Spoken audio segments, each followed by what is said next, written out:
BMW. Tres letras que resuenan con poder, prestigio y la inconfundible emoción de la carretera.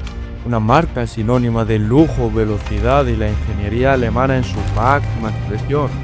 Un gigante cuya sombra se cierne sobre el paisaje automotriz, proyectada para comandar unos asombrosos 170.000 millones de dólares en ventas para 2025, moviendo más de 2.5 millones de vehículos anualmente.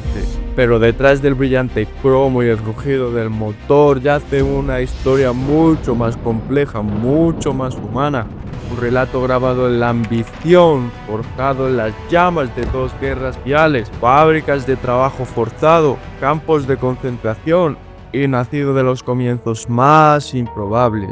Todo comenzó con un niño, nacido en la pobreza, en un pueblo alemán, con solo el impulso incesante de construir algo de la nada, y otro nacido en una comodidad modesta, su padre, un pionero de los motores, pero ambos ingresando a un mundo al borde del caos y el cambio sin precedentes. Por lo tanto, esta no es la historia de una empresa automotriz, una saga de innovación implacable, apuestas audaces y un pasado entrelazado con algunos de los capítulos más oscuros de la historia humana. ¿Cómo logró una compañía nacida de humildes orígenes navegar las peligrosas corrientes del siglo XX para convertirse en un titán global? ¿Y cuáles fueron las sombras que proyectó en el camino? Por ello, relájate, ponte cómodo, quizás sírvete una bebida, porque el viaje que estamos a punto de emprender es todo menos un paseo suave. Vamos a retroceder el reloj a un tiempo antes de que BMW quiera, para entender a los hombres que sin saberlo sentarían las bases de este imperio automotriz. En 1882, en la tranquila ciudad de Ehingen, al sur de Alemania, aquí en humildes alrededores, nació Karl Rapp, un niño de medios escasos, de vida temprana, un testimonio de resiliencia, una tranquila determinación, burbujeando bajo una superficie de incertidumbre. Entonces, solo un año después, en 1883, al otro lado del país, en la bulliciosa ciudad de Colonia, Gustav Otto llegó al mundo. Su trasfondo era diferente, no de pobreza, sino una crianza cómoda de clase media. Crucialmente, su padre era Nikolaus Otto, un nombre que quedaría grabado para siempre en los anales de la ingeniería, ya que Nikolaus Otto fue el inventor del motor de combustión interna de 4 tiempos, un invento revolucionario que cambiaría el mundo y de alguna manera moldearía el destino de su hijo. Esta exposición temprana a la innovación en ingeniería sembró una semilla en la mente del joven Gustav, pero ambos, Rapp y Otto, nacieron en una Alemania que atravesaba cambios sísmicos, y el recién unificado imperio alemán, orgulloso y ambicioso, navegaba alto sobre la ola del poder industrial. La unificación liderada por Prusia en 1871 había forjado una nueva nación poderosa, una que tenía hambre de desafiar los poderes establecidos de Europa. Era un imperio que flexionaba su músculo militar e industrial, la promesa de una nueva era de maravillas tecnológicas y movilidad personal. También estaba en el aire. Los automóviles y los aviones ya no eran sueños, estaban a punto de convertirse en realidad. En medio de todo esto, dos hombres estaban comenzando sus viajes: Rapp, un ingeniero experto, y Gustav Otto, el hijo de un pionero de la aviación. Ambos buscaban su fortuna en un mundo transformado por las máquinas, pero sus caminos, aunque diferentes, pronto convergerían, ya que en 1914, mientras Europa se sumergía en la Primera Guerra Mundial, los sueños de Alemania chocaron con la tragedia. La esperanza se convirtió en sangre. La guerra comenzó con una gran ambición. El imperio alemán, confiado en que dominaría, envió a sus ejércitos marchando con planes grandiosos de una victoria rápida. Pero la guerra, como siempre, está lejos de ser predecible. El frente occidental se convirtió en un brutal cementerio de soldados. La guerra de trincheras, mellas de barro y muerte se convirtieron en la nueva normalidad. En casa, la nación estaba en la turbulencia, racionamiento, escasez, desesperación. Las promesas de una rápida victoria se convirtieron en mentiras.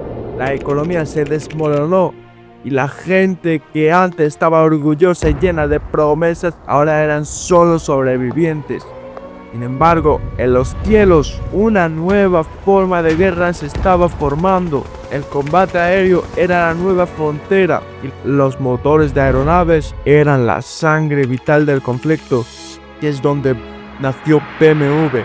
No se suponía que fuera una empresa automotriz, al menos no aún. Rapp Motorenwerke y Gustav Otto Flugmaschinenfabrik eran compañías independientes, cada una luchando por satisfacer la incesante demanda de motores de aeronaves de alto rendimiento. El mundo estaba cambiando, pero la guerra tenía sus propias reglas y la presión para entregar era implacable. La compañía de Gustav Otto se expandió rápidamente para satisfacer las demandas de la guerra, pero los sistemas de producción no podían seguir el ritmo. Los materiales se estaban agotando, los trabajadores estaban agotados y Otto se encontró ahogándose en un océano de plazos y expectativas y el creciente peso del fracaso. Los inversores se ponían nerviosos, los socios comenzaban a cuestionar la viabilidad del negocio y el liderazgo de Otto estaba siendo probado más allá de lo que una sola persona podía manejar. En medio de este caos se tomó una decisión. En 1916 ocurrió la fusión. Las empresas de Rapp y Otto se unirían para formar algo nuevo, Bayerische Motorenwerke, BMW, la fábrica de motores bávara. Pero la guerra no era solo un telón de fondo, era el escenario, y BMW, forjada en las llamas del conflicto, dejaría su primera marca en la historia, el motor BMW 3A, que impulsaba el Fokker T7. Fue aclamado como uno de los mejores motores de combate de la guerra.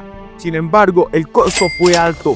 Las fortunas de Alemania en el campo de batalla se estaban deslizando. Para 1917, los aliados de Alemania se estaban derrumbando, los U-Boats fallaron y para 1918 la revolución acechaba. El viejo imperio colapsó, el Tratado de Versalles pronto trituraría lo que quedaba de Alemania y el país, roto, humillado y aplastado, era una sombra de su antiguo yo.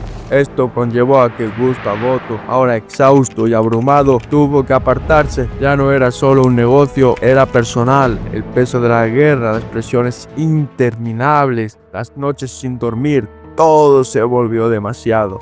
Otto, el pionero de la aviación, nunca vería a la compañía que ayudó a crear elevarse a la fama global. Dejó atrás un legado de innovación en motores, pero serían Rapp y sus nuevos socios quienes guiarían a BMW hacia adelante. Mientras el mundo había cambiado, también lo había hecho la compañía. Desde los escombros de la guerra y el imperio ruinas, BMW renació. Los hombres que una vez fueron ingenieros de guerra ahora enfrentaban el desafío de un país fracturado, luchando por adaptarse a la resaca de la derrota. Pero para este entonces, Rapp dejó la empresa, su activo dentro del negocio fue disuelto y todo lo que habían luchado los pioneros se mantuvo como legado de la historia. El destino de BMW solo estaba comenzando. Pero la sociedad alemana sufría hambre, frío e hiperinflación. Los motores de aviación de BMW ahora eran ilegales, pero la presión y el estrés de la posguerra les dieron una idea increíble para revolucionar el transporte en Alemania tal y como lo conocían. Por lo tanto, en 1923 comenzaron a producir motocicletas, un movimiento audaz, un alejamiento de los cielos a las carreteras, pero que resultaría transformador. En el corazón de esta nueva aventura estaba el brillante ingeniero de BMW, Max Frisch. Frisch adaptó la experiencia en motores de BMW para crear el icónico motor Boxer, un motor de 2 cilindros expuestos horizontalmente que se convertiría en un sello distintivo de las motocicletas de BMW y más tarde de los automóviles. La BMW R32, la primera motocicleta en llevar la insignia de BMW, nació y con ella comenzó un nuevo capítulo de la historia de BMW. una respuesta calculada a las realidades económicas de Alemania de posguerra y las inherentes fortalezas de la pericia en ingeniería de BMW. Con los motores de aeronaves fuera de límites, las motocicletas ofrecían un camino viable hacia adelante, una forma de utilizar habilidades y tecnología existentes en un mercado nuevo y en crecimiento. La Alemania de posguerra estaba luchando. Los automóviles seguían siendo un lujo fuera del alcance de la mayoría.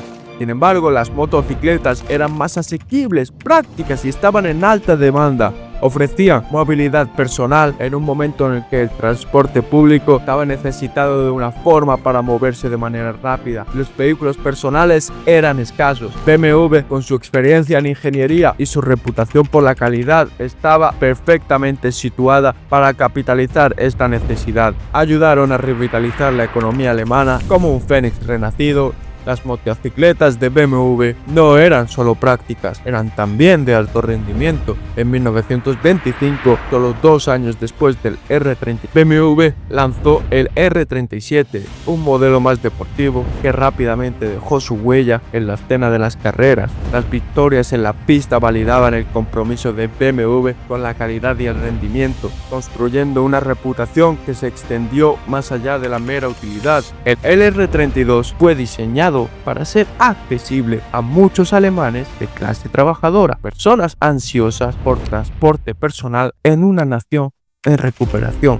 BMW estaba ayudando a democratizar la movilidad, poniendo ruedas bajo las aspiraciones de una generación. BMW desempeñó un papel crucial en la mejora de la movilidad en toda Alemania, más rápidas y eficientes que las bicicletas, capaces de transportar mercancías y pasajeros. Las motocicletas se convirtieron en herramientas vitales para el transporte personal y comercial. BMW estaba contribuyendo a la revitalización de la economía alemana, creando empleos y alimentando una sensación de progreso en una nación que se reconstruía de las cenizas de la guerra. Estaban ayudando a crear una sociedad motorizada, un viaje a la vez. Las ventas estaban aumentando, estaban construyendo más fábricas en toda Alemania y muchas personas estaban sufriendo de hambre y conseguían trabajo en las fábricas de BMW. Y también BMW decidió aventurarse en el campo del automóvil. Aunque la compañía no tenía experiencia en este nuevo sector, encontró un atajo inteligente.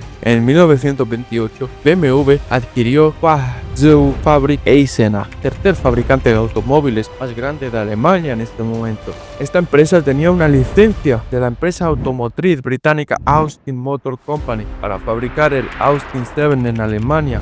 En lugar de gastar tiempo desarrollando su propio automóvil, BMW inmediatamente puso su logo en los autos que se estaban construyendo por la compañía adquirida. Pero el partido nazi liderado por Hitler había ganado tracción, prometiendo restaurar el orgullo alemán, reconstruir la economía y rechazar la humillación del Tratado de Versalles. La retórica de Hitler resonó con muchos alemanes que estaban cansados del caos y la pobreza de la era de Weimar.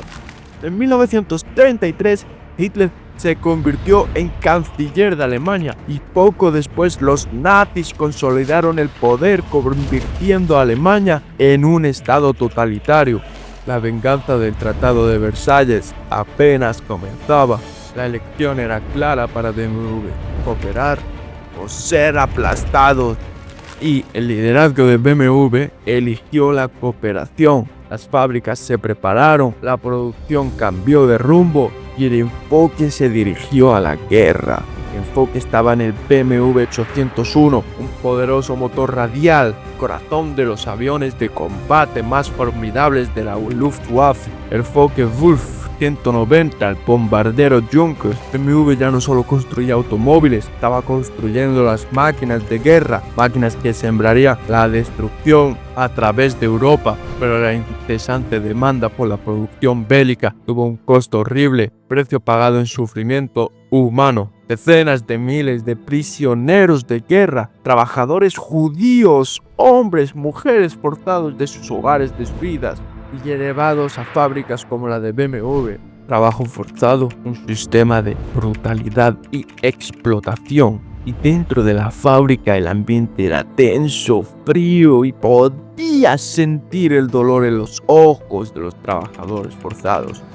La fábrica de BMW no estaba diseñada para ser amable, estaba construida para alimentar la máquina de guerra.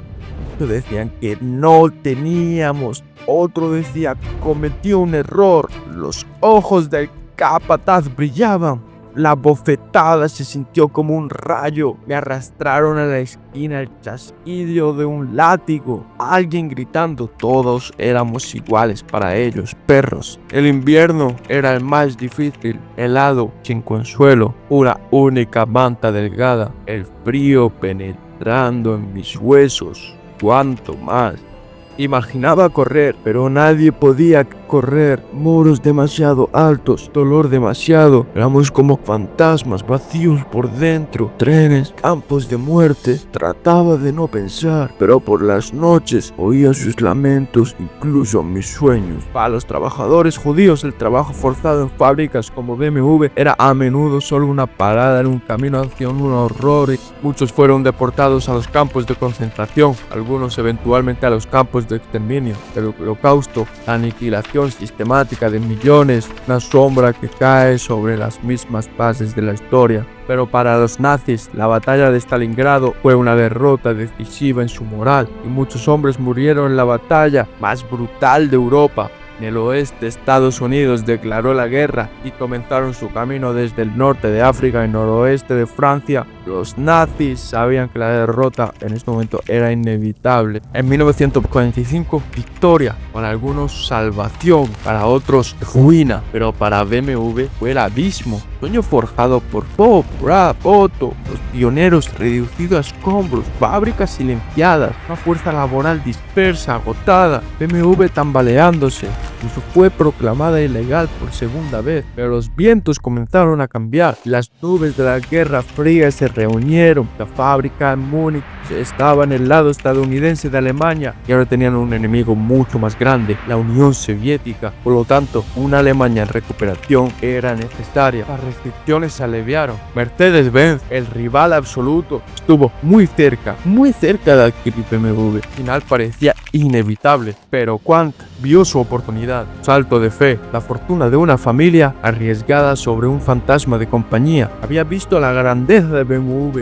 No solo buscaba ganancias, buscaba algo más, el alma de BMW mismo. BMW comienza de nuevo con motocicletas, la R24, simple, confiable, un susurro de la antigua precisión de BMW de nuevo en el mundo. Una declaración: no estamos rotos. Por lo tanto, continúan trabajando nuevas ideas y el susurro creció más fuerte. El 501, el primer automóvil de BMW posguerra, era hermoso, ambicioso, pero en una Alemania que todavía lidiaba con la pobreza, también era profundamente impráctico. El 501 simplemente no se vendía. Luego vino la anomalía, el Isetta, un extraño coche burbuja, diseño italiano, puerta frontal única, sin puertas laterales. La respuesta no era lo que la gente esperaba, era un camino diferente. BMW produjo 3 versiones, el 250, el 300 y el 4 plazas 600. Motor en micro, 310 y 24 caballos de fuerza, pequeño, eficiente y sorprendentemente popular.